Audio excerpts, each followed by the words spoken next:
లక్షద్వీప్ అనేటటువంటిది ఒక సరికొత్త విద్యుత్ ప్రాజెక్ట్‌కి వేదిక కాబోతుంది. అక్కడ సముద్రం లోతు దగ్గర ఎక్కువగా ఉంది. అక్కడ సముద్రం లోతు ఎక్కువగా ఉంది. అలాగే ఉపరితలం లోతు మధ్య ఉష్ణోగ్రత తేడా కూడా అధికంగా ఉంది. ఆ దీవుల్లో డీజిల్ ఆధారిత విద్యుత్ ఖర్చు కూడా ఎక్కువగా ఉంటది.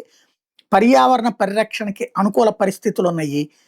పర్యావరణ హితం కర్బనోద్గారాలు లేని గ్రీన్ ఎనర్జీ పరిష్కారానికి సంబంధించి ఏదైతే 24/7 పవర్ ఉత్పత్తి చేసేటటువంటి ఒక సరికొత్తదైనటువంటి టెక్నాలజీ భారతదేశం అక్కడ ఇంప్లిమెంట్ చేయబోతోంది.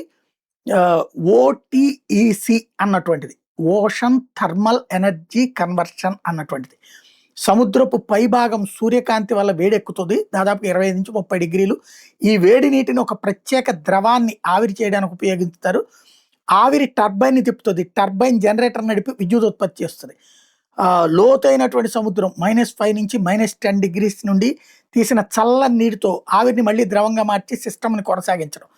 ఇది ఒక క్లోజ్డ్ సైకిల్ సిస్టమ్లా పనిచేసేటటువంటి దానికోసం లక్షద్వీప్ని ఎంచుకున్నారు. ఈ దీవుల అభివృద్ధి, డీజిల్ ఖర్చు తగ్గింపు, స్థానిక ఆర్థిక అభివృద్ధికి తోడ్పాటుతో పాటు తాగునీరు తయారీకి సంబంధించిన డీశాలినేషన్, అలాగే చల్లని నీటితో చేపల పెంపకం లాంటి ఆక్వా ఫార్మింగ్ లాంటి ఒకే దాంతో ఇన్ని ప్రయోజనాలు ఉన్నాయి. ప్రారంభ ఖర్చు అయితే చాలా ఎక్కువ ఉంటుంది. సముద్రంలో భారీ పైపులు, డీప్ సీ పైప్స్ ఏర్పాటు చేసి చేయాల్సి ఉంటుంది. మెయింటెనెన్స్ కూడా చేయాల్సి ఉంటుంది.